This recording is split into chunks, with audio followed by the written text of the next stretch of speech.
फक्त अमरावतीलाच नव्हे तर संपूर्ण विदर्भाला एक प्रतिष्ठित व्यावसायिक म्हणून सुपरिचित असलेलं नाव म्हणजे हॉटेल लँडमार्कचे संचालक नितीन कदम। गेल्या वर्षभरापासून कोरोनाच्या पार्श्वभूमीवर सर्व उद्योगधंदे आणि हॉटेल व्यावसायिक सुद्धा त्रस्त झालेले आहेत। अशातच शासनाने नवीन लॉकडाऊनची आणखी तिसऱ्या लॉकडाऊनची घोषणा केलेली आहे। या अनुषंगाने हॉटेल व्यावसायिकांना कुठल्या अडचणींना सामोरं जावं लागत आहे, ज्यांनी कोट्यावधी रुपये आपल्या हॉटेलसाठी खर्च केलेला आहे, असे व्यावसायिक आज कुठल्या परिस्थितीत आहे हे जाणून घेण्यासाठी विदर्भ न्यूजची चमू येऊन पोचलेली आहे हॉटेल लँडमार्क येथे।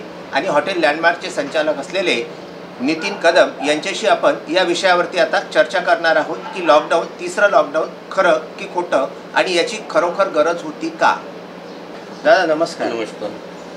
सर्वप्रथम मला आपल्याला एक विचारायचं आहे की गेल्या अनेक वर्षांपासून आपण हॉटेल या क्षेत्रामध्ये कार्यरत आहात। बरोबर। आणि कोट्यावधी रुपये लावून आपण हॉटेल लँडमार्कची जी इमारत बांधलेली आहे, इथे सगळ्या कॉन्टिनेंटल सुविधा उपलब्ध करून दिलेला आहे। मोठा चांगला आपला जो कुकपासूनचा आज जवळपास इतका मोठा स्टाफ, तर हे सगळं करत असताना 22 मार्च रोजी शासनानं पहिलं लॉकडाऊन लावलं होतं। 22 मार्चला जनता कर्फ्यू झाला होता आणि या जनता कर्फ्यूनंतर सुमारे हा जो मधला पिरियड गेला, हा वर्षभराचा पिरियड कोरोनाचा गेला। आज 22 मार्चला 1 वर्ष पूर्ण झालेलं आहे आणि एप्रिल महिन्याच्या या सुरुवातीच्या आठवड्यामध्ये परत तिसरं लॉकडाऊन शासनाने आपल्यावर थोपवलेलं आहे। याच्याबद्दल नेमकं आपलं मत काय? खरं तर मागच्या 22 मार्चला जे लॉकडाऊन लागलं त्याच्यानंतर 15 दिवसांनी चालू होईल, 1 महिना करता करता वर्ष गेलं। म्हणजे जानेवारीतून काहीतरी थोडीशी सुरुवात भेटली, पण त्यानंतर वापस धंदा म्हणजे बिझनेस थोडा लाईनवर आला। त्यानंतर आणखी गव्हर्नमेंटने म्हणजे लॉकडाऊन लावलं। त्यात म्हणजे बँकेच्या इन्स्टॉलमेंट थांबल्या, बँकवाले सोडून नाही राहिले। बँक म्हणजे त्याच्यामध्ये लेबर आता जे लॉकडाऊन लावलं याच्यापर्यंत 25 दिवसापर्यंत एक लॉकडाऊन लागलेलं, ते ठीक आहे बा, चला याच्यावर। त्यानंतर काहीतरी सुरू झालं तर नंतर आणखी लॉकडाऊन लावलं। आता कुठपर्यंत माणसाने धर प्यावं की काय करावं? जे आमचे लेबर लोक आहे, एवढे करोड रुपये लावून बसलेलो आम्ही, याचा करावं काय? गव्हर्नमेंट म्हणतात इथले आमचे तुमचे कलेक्टर जेव्हा म्हणतात तेव्हा लॉकडाऊन लावतात। हा म्हणजे अक्षरशः हॉटेल इंडस्ट्रीवर अत्याचार आहे हा।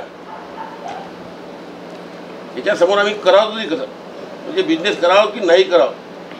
एक तर आमचे लागलेले पैसे गव्हर्नमेंटने द्यावं, बँकेच्या इन्स्टॉलमेंट भरावं आणि काहीतरी आर्थिक हॉटेल इंडस्ट्रीला काहीतरी मदत करायलाच पाहिजे। तर सगळ्यात मेन म्हणजे हॉटेल इंडस्ट्री त्याच्यामध्ये टार्गेट होऊन बनणारी आहे। मेन आज अमरावती 5-5.5-6 हजार हॉटेल्स म्हणजे 25 ते 30 हजार लेबर जे आहेत आज बेरोजगार झालेले आहेत। हॉटेल इंडस्ट्रीमधून तुमचे उठाणेवाले म्हणजे छोटे मोठे बिझनेसमॅन भरपूर काही जुळलेले आहेत, ते पण बिचारे त्यांना पण जॉब नाही आहे। त्यांची आर्थिक कंडिशन म्हणजे हे आहे न, जे चांगले शिकले चालले मुलं आहेत त्यांचे जॉबसुद्धा गेलेले, आज ते मेंटॅलिटी कंडिशनमध्ये आलेले आहे। हे गव्हर्नमेंटला समजायला पाहिजे।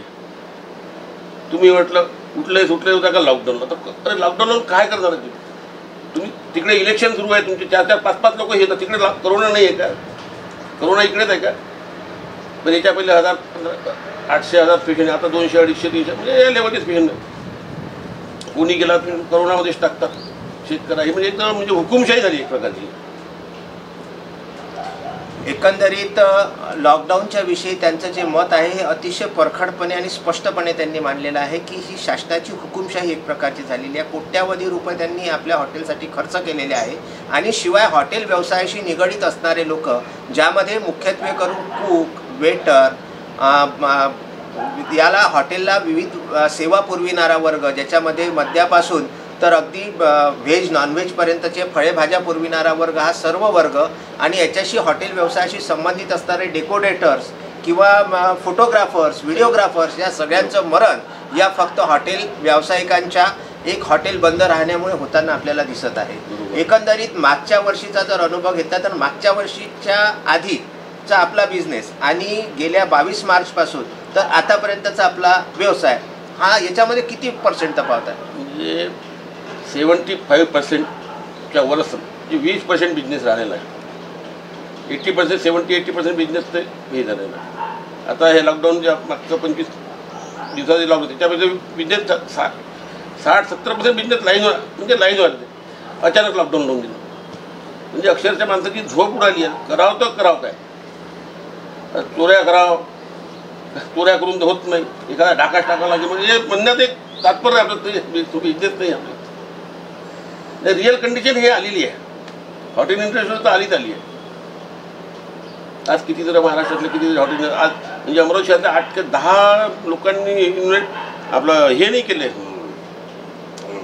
मार्चमधलं आपलं त्याला रिन्युअल करतात, ते रिन्युअलसुद्धा नाही केलं. ते पण हॉटेल इंडस्ट्रीची ताकद नाही राहिली. आज शहरातल्या चांगलं नामांकित हॉटेल, आता मी नाव नाही घेत, असे विक्री निघाले. त्यांनी मी 1.5-2 वर्षापर्यंत लावले, लोन घेतले, करोड रुपये लोन घेतले, बँकेचे व्याज आहे, हे आहे, ते सगळ्या गोष्टी आज आम्हाला माहिती आहे. अक्षर रात्रभर झोप येत नाही. मला म्हणजे उठला का तोच विचार पडतो, कसं बिझनेस कसं चालेल, कसं होईल, कसं आज खुलेल, उद्या खुलेल. आम्हाला तर म्हणजे काही समजेल, म्हणजे समजल्यासारखं ते म्हणजे समजून नाही राहिलं, काय करावं तरी काय करावं. एकंदरीतच कोरोनाच्या पार्श्वभूमीवर तिसऱ्या लॉकडाऊनचा निर्णय हा अयोग्य असल्याचा आपला सूर आहे असं मला वाटतं. अयोग्य. अमरावतीमधली एकंदरीत जर सध्याची परिस्थिती बघितली तर अमरावतीमधली कोरोना रुग्णांची निघणारी संख्या आणि डेथ रेशो हा फारसा नाही आहे. त्या अनुषंगानं मग आता नवीन एक असा सूर निघाला की आपल्या जिल्ह्याच्या पालकमंत्री असलेल्या यशोमती ठाकूर, ॲडव्होकेट यशोमती ठाकूर यांनी म्हटलं की मला सुद्धा लॉकडाऊन आवडलेलं नाही, तर हे शिथिल करण्यात यावं याच्यासाठी मी शासन दरबारी आपलं अमरावतीकरांचं मागण्यासाठी मुंबईला रवाना झाली आहे. याबद्दल आपण काय सांगाल? यशोमती ताईंनी जो निर्णय घेतला योग्य घेतला. त्यांना इथली परिस्थिती जाणीव आहे. ताई इथल्या प्रॉपर असल्याकडे त्यांना म्हणजे याच्यामध्ये स्पेशल वाढा, स्पेशल कमी झालं. आज बेरोजगारी वाढली. असं सगळ्या गोष्टी म्हणजे खेड्यापाड्याने कुठे काम नाही, जॉब नाही लोकांना. ताईने हा निर्णय म्हणजे ताई काल मुंबईला गेल्या ते एकदम छान झालं. आज ताई काही ना काहीतरी डिसिजन घेईल. आम्हाला तेवढं आमची हे आहे, ताईवर विश्वास आहे.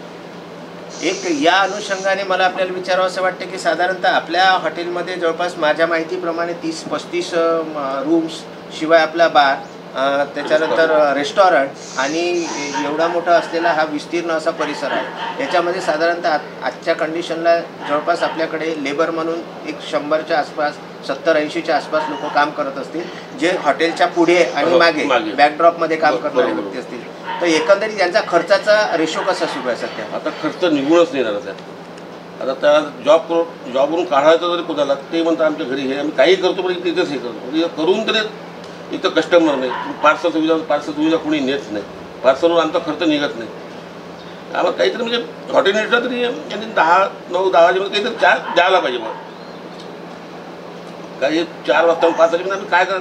आमचा बिझनेस आहे म्हणजे रात्री 8 नंतर 8 ते 10 अकरा कोणी व्यापारी दुकानदारी बंद करून म्हणजे जेवायला येणं हे होतं.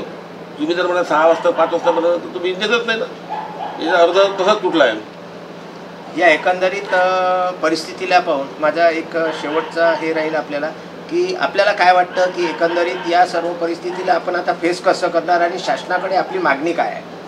शासनाला एकच विनंती आहे, आम्ही जसं जगून राहिलो तसं जगू द्या. आम्हाला उपाशी मेल्यापेक्षा कोरोनाने मेलं तर चालेल, पण आज तुम्ही दुकानं आमचे बंद नका करू. प्रत्येक म्हणजे माझंच नाही, प्रत्येक इंडस्ट्रीचा तोच प्रॉब्लेम आहे. आम्हाला आमच्या तऱ्हेनं जगू द्या, जे होईल ते पाहून. करोना उपाशी मेल्याची तर करोना नाही पेलो तरी चालेल, करोना उपाशी मेलो तरी चालेल. म्हणजे म्हणण्यात तात्पुरतं हे आहे. एकंदरीत एवढ्या मोठ्या व्यावसायिकाचा, एवढ्या मोठ्या उद्योजकाचा असा सूर निघणं ही शासनासाठी फार भयावह बाब आहे. कारण कोरोनाच्या पार्श्वभूमीवर लॉकडाऊन जरी शिथिल करण्यात आलेलं असलं तरी गेल्या वर्षभरापासून लॉकडाऊनला सामोरं जाताना जनतेने पाय घासायला सुरुवात केलेली आहे. अशा पार्श्वभूमीवर सारखं लॉकडाऊन लावणे आणि सुरुवातीला अमरावतीच्या बाबतीत जर विचार केला तर मागील महिन्यामध्ये जे शनिवार रविवारचं विकेंड लॉकडाऊन लावण्यात आलं होतं त्यालासुद्धा अमरावतीकर जनतेने उत्स्फूर्तपणे प्रतिसाद आपला दिलेला होता. शनिवार रविवार म्हणजे कडक लॉकडाऊन आम्ही उपभोगलेला आहे. त्यानंतर आता परत जर समजा तुम्ही 14 म्हणजे 20 दिवसाचं लॉकडाऊन आमच्यावरती थोपवून धरत असाल तर ते आम्ही कदापि सहन करणार नाही, असा एकंदरीत अमरावतीच्या जनतेचा हा सूर निघत आहे. आपण विदर्भ न्यूजला दिलेल्या वेळेबद्दल आम्ही आभारी आहोत.